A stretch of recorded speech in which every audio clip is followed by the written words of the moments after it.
Reason code 176। क्या आप जानते हैं ये कोड कहाँ अप्लाई होता है और आप इससे कैसे बच सकते हैं? तो चलिए आज मैं आपको इसका सारा डिटेल बताती हूँ। मैं आपसे दो सवाल करना चाहती हूँ। पहला, क्या ऐसा हो सकता है कि आपका फास्टैग बंद हो सकता है? और दूसरा, क्या ये हो सकता है कि टोल पे आपको 2x अमाउंट पे करना पड़े? अगर पॉसिबिलिटीज 99% है हाँ, तो ये वीडियो आपके लिए है। अब आप समझ गए होंगे कि मैं किसके बारे में बात कर रही हूँ। मैं बात कर रही हूँ फास्टैग जो अप्लाई होता है, चाहे वो प्राइवेट गाड़ियां हो या फिर वो कमर्शियल गाड़ियां हो। तो बेसिकली एनपीसीआई जो है, national payments corporation of India, lately उन्होंने एक सर्कुलर रिलीज किया है और उस सर्कुलर के हिसाब से अगर आपका फास्टैग जो है वो ब्लैकलिस्ट हो जाता है, जिसके बहुत मल्टीपल रीजन है जो मैं अभी कवर करूंगी, तो आपके पास 70 मिनट का विंडो होगा। तो अब वो क्या है, 70 मिनट का विंडो क्या है, रीजंस क्या है, कैसे आप बच सकते हैं, वो मैं अब आपको बताने जा रही हूँ। तो चलिए पहले मैं आपको बताती हूँ कि फास्टैग के दो स्टेट्स क्या होते हैं और ब्लैक लिस्टिंग के रीजंस क्या होते हैं। तो फास्टैग के जो दो स्टेट्स होते हैं वो एक होता है व्हाइट लिस्टिंग, सिंपल, जिसका मतलब ये होता है कि आपका फास्टैग एक्टिव है और वो ट्रांजैक्शन सक्सेसफुली प्रोसेस कर रहा है। और ब्लैक लिस्टिंग, ब्लैक लिस्टिंग में ये होता है कि आपके जो आपका फास्टैग है वो काम नहीं कर रहा है, पेमेंट डिक्लाइन हो रही है और कुछ ना कुछ इश्यूज हैं। अब इश्यूज की बात कर लेते हैं।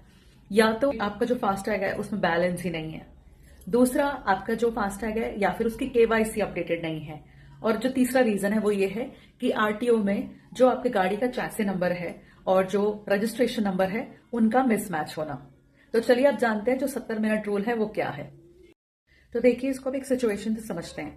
अगर आपका फास्टैग ब्लॉक्ड है या तो पेमेंट या केवाईसी कुछ भी इशू है और अगर आप टोल पे पहुंच जाते हैं तो जो आपको टैक्स लगेगा ना वो शायद ट्वाइस द अमाउंट लगेगा।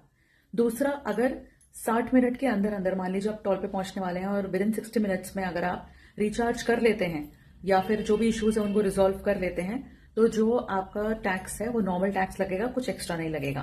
और दूसरा, आपका फास्टैग अगर ब्लॉक्ड ही है, आप टोल पे पहुंच गए और फिर उसको क्रॉस करने के बाद, आपने ऑब्वियसली तब कैश में दिया होगा, लेकिन उसको क्रॉस करने के बाद अगर विद इन 10 मिनट्स आपने रिचार्ज कर लिया, तो जो अगर आपको टू टाइम्स की पेनल्टी लग गई तो वो आपका रिवर्स हो जाएगा, जस्ट इन केस अगर पेनल्टी लगती है।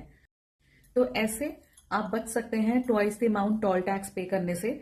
और दूसरा, जो मैंने आपको ब्लैक लिस्टेड के रीजंस बताए थे, अगर आप उनको ध्यान में रखेंगे, केवाईसी अपडेट, आरटीओ से मैच होना चाहिए चैसी नंबर, और आपका जो बैलेंस है वो अपडेटेड होना चाहिए, तो ऐसे इश्यूज आएंगे ही नहीं। तो आप प्लीज ये ज्यादा से ज्यादा लोगों से शेयर करिए क्योंकि सबके बेनिफिट के लिए है। मोस्ट लाइकली हम सभी गाड़ी यूज करते हैं, पर्सनल या फिर जो कमर्शियल भी यूज करते हैं, और सबके लिए बहुत ही वैल्यूबल इन्फॉर्मेशन है। और अगर कोई भी डाउट या क्वेश्चन आता है प्लीज मेरे से पूछिए, और ऐसे हमारे चैनल के साथ बने रहिए। जो है अब आपकी बारी। मिलते हैं जल्दी नेक्स्ट वीडियो में। सी यू सून।